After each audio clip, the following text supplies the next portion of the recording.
A Day with Sommie, written by Flame of, read by Rashi. The Somniel, one of the most sacred places in all of Elios, so sacred, in fact, that it was damn near impossible to get there without the aid of a divine dragon. Yet, these days, it was a place swarming with people. The Somniel had never been so lively in many, many thousands of years. Aside from the architecture and shape of the land, there was really only one consistent thing with the Somniel, a small blue and white creature. For the longest time, it had no real name of its own. That was, at least, until recently, when the divine dragon Alir finally woke up, and upon meeting, gave it a name. It was now named Sommie. Sommie tottered around the Somniel, passing the members of Alir's army as they conversed casually. Every so often, they would pause in their chats to pat Sommie, before continuing like nothing had happened. Such was the life for the small creature. Stairs were one of the things that challenged Sommie. They were, after all, designed for bipedals, with longer strides to their steps. The next thing that challenged it was doors. Why was the world designed by and for bipedals? It was rather inconsiderate of the humans of old, in its opinion. Having finally climbed the stairs in the cafeteria, Sommie pushed open the large door and entered a long hallway lined with doors.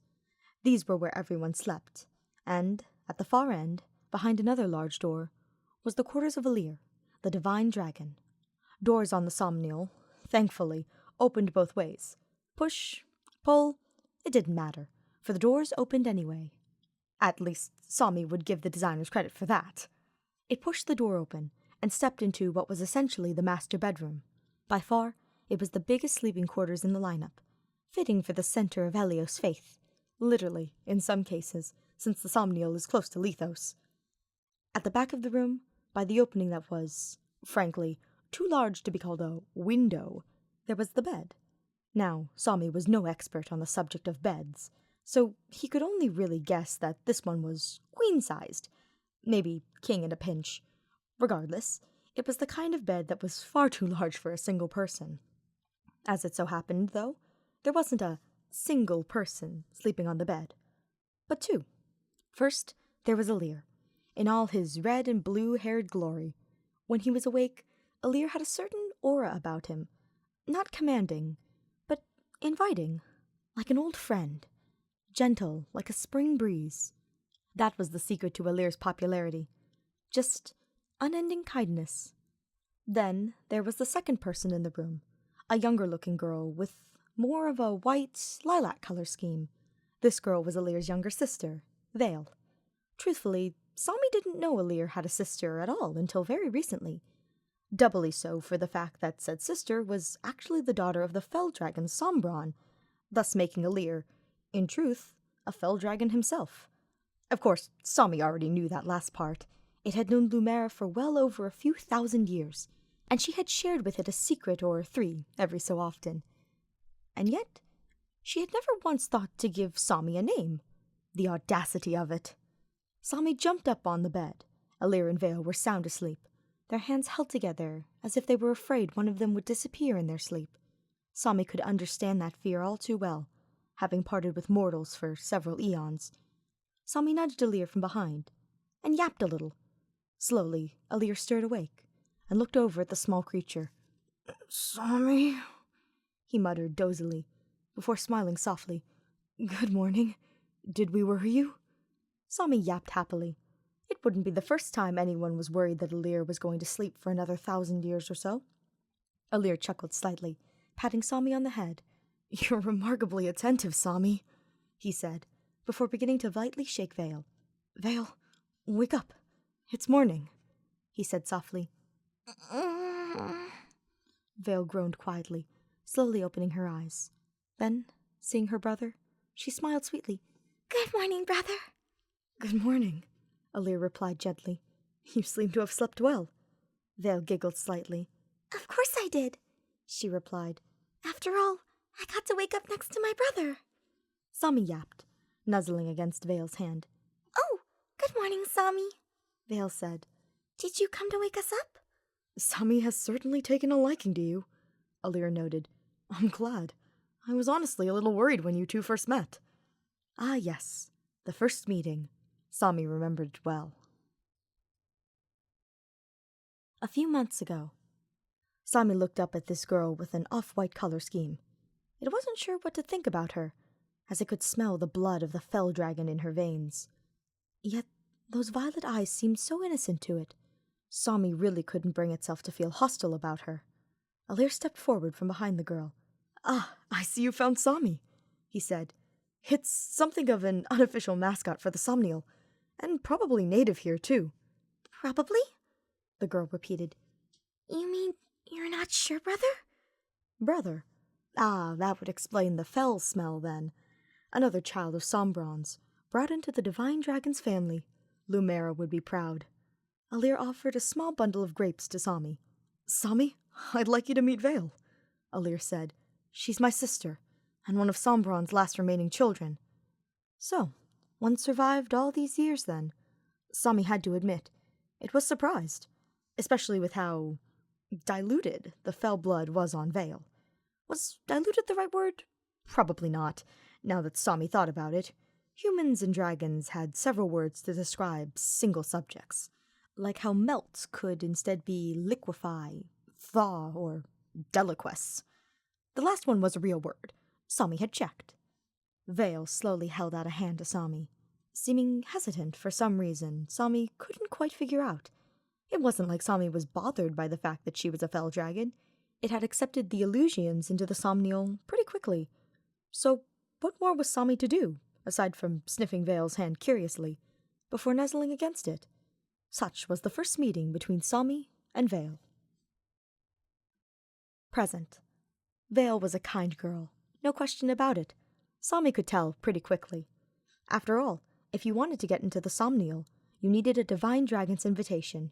So either they were a good person, or Alir was just hopelessly optimistic. Sommie preferred to think Alir was just a good judge of character.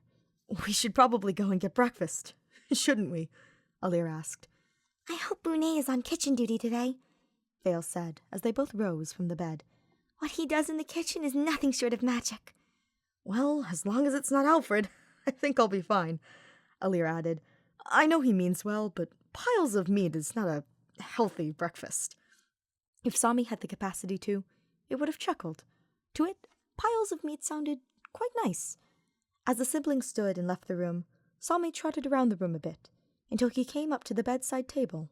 Strange, Sommie found, that it was called a bedside table, despite it not being next to the bed. Sommie hopped on the table, and with some remarkable dexterity, opened the drawer. Huh? It recalled that Alir had put some sort of ring in there, but now it was gone. He must have given it to someone. But who? If Sommie recalled correctly, that was a pact ring, pretty much the closest thing to an engagement ring without being an actual engagement ring. So, did Alir give it to someone? But who? He didn't see the ring on Vale, which, frankly, would have been kind of weird. This, Sommie thought, called for an investigation. Nah, maybe not. It wasn't any of Sommie's business. "Pay attention," the voice of Vander, 32nd steward of the dragon, echoed through the halls that Sommie trotted through. Sommie poked its head through the nearby door and saw Vander running a class of sorts. Sommie counted 4 students, being Clan and Fram, twin 33rd stewards, Jean, a young doctor from Firenze, and Lady Anna, the child merchant. Out of the 4 kids, only Fram seemed to be struggling with the studies. The other 3 looked to be keeping up with Vander's lecture pretty well. "Gods, grant me patience," Vander muttered. "How is it you managed to forget the things I taught you only yesterday, Fram?" "I can't help it," Fram replied. "I'm no good at this book stuff." "She's right, old man," Anna said, leaning over to look at Fram's work. "Her maths is terrible. Don't think I've seen anyone do multiplications this bad before." "Fram's just more into physical activities," Clan justified. "No need to hammer the point home."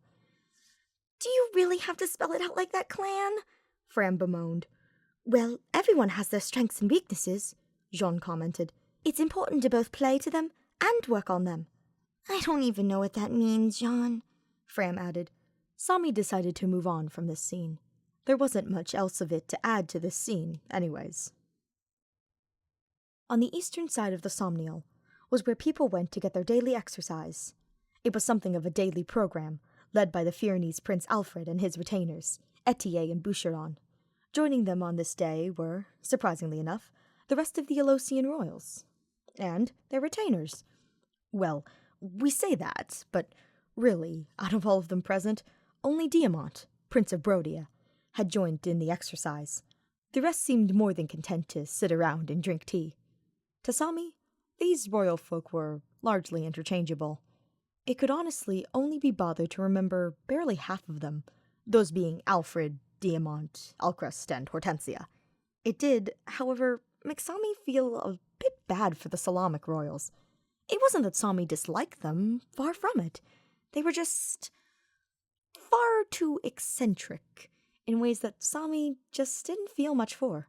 Tamara and her brother Fogado were just, on the surface, happy-go-lucky royals who, at a glance, acted like the wind, free and wild. Of course, Sommie knew that they were more critical thinking than they let on, but that sound that Tamara claimed was music. Sommie had lost a few nights' worth of sleep because of it. As for their retainers, Sommie honestly couldn't say much about them, outside of what Alir had told it in passing. Pendrea was an odd man of the cloth. Bunay had a strange habit of musing on a person's taste, and not in the fashion sort of way. Marin was obsessed with cool, in the same way a fish was obsessed with water. And Panette? Actually, now that Sommie thought about it, Alir had talked the most about Panette out of all of the Salamic members of the group. Unintentional bias, perhaps? Sommie wondered. No, it couldn't see if she had the pack ring or not. Her prim and proper stance had her very subtly covering her left hand in a way that was very natural. Did she actually have the ring and was hiding it? Or was this just how she chose to stand today? Sommie's gaze moved next to the Eleusian siblings, Ivy and Hortensia. Ivy, as the crown princess, was a very proper princess, and a very powerful mage. However, one thing Sommie had that most others didn't was access to Alir's private mumblings, and let's just say that more than once had the Divine One made utterances of Ivy struggling to hit the broadside of a barn with a wind tome. That wasn't to say that the Divine Dragon had nothing positive to say, such as how she was quite open-minded, but sometimes days were just bad. Hortensia, however, Sommie had met a few times in person. Hortensia was a very unique person, in Sommie's opinion, being very focused on cute, yet also being quite insightful and compassionate. That, and apparently she had a skill that made her quite resourceful at using staffs. Perhaps... No ring there either. Sommie was quite bemused by how much it was focusing on the pact ring thing. The retainers were certainly dramatic in odd ways, with Kagetsu being a very chipper and pleasant fellow. Zelkov had a funny way of enunciating words that seemed to overshadow how much he liked to look out for others. Rosado was just a bundle of energy and cuteness. And Goldmary, she seemed to think a bit too highly on what other people thought of her. She seemed to think of herself as the best thing since Lumera, which Sommie thought was absolute balderdash. The Brodian royals, Diamant and Alcrest, were a bit more cut and dry in Sommie's opinion. Diamant was an upstanding, good-natured young man, and Alcrest was his underconfident brother with a habit of apologizing for the silliest things. One time, Sommie saw the poor lad giving the deepest bow ever to a couple of pigeons for simply existing. On the battlefield, neither one was a slouch, according to Alir. Diamant was simple and effective, and Alcrest was, in the Divine One's words, the archest of archers, whatever that meant. The retainers were certainly characters in their own rights. For Diamant, there was Amber and Jade, a clumsy alpaca lover, and a somewhat stoic story writer. Sommie didn't know much else about them, honestly. One kept to herself, and the other was just weird. Alcrest's retainers, Lapis and Citrine, were far more normal in contrast, with Lapis being a down-to-earth country girl, and Citrine, much to Sommie's surprise, the cousin of the Brodian royals. Lapis was just an overall pleasure to be around, and Citrine, well, she struck Sommie, or rather Alir, whose opinion was imparted onto Sommie, as a somewhat sheltered rich girl, and had heard Alir describe her as a powerhouse, but in need of some speed training. You know, despite the sort of outward appearance Alir kept, he certainly seemed to share a lot of opinions about other people when he thought only Sommie would know. It was almost like some higher being was projecting their own thoughts onto Alir and is relaying them to Sommie in the guise of third-hand opinions. Lastly, there were the Pyrenees. There was Alfred, upbeat and eager to work out as always, nearly always with a bright smile on his face. Sommie had to admit, he kind of liked Alfred. He was like a man-sized dog in some ways. Alfred's sister, Céline, was in some ways Alfred's opposite. And in others, it was easy to see their relation. She was poised, polite, and dignified, with a hidden sense of steel, with a drive to do what she must for her people, yet was also boundlessly kind to the people close to her. Alfred's retainers, Etier and Boucheron, were like night and day in their own muscular ways, with Etier being eager to beef up as much as she could, and Boucheron being naturally swole, as Alfred put it, but more interesting in quieter pastimes, like reading a good book. In comparison, Céline's retainers were far more lax. Chloe, the Pegasus Knight, was 2 parts glutton for folk food and 1 part romanticist, while Louis was a serene tea connoisseur with a hobby for people-watching, particularly of the farrier gender. And that was all of them.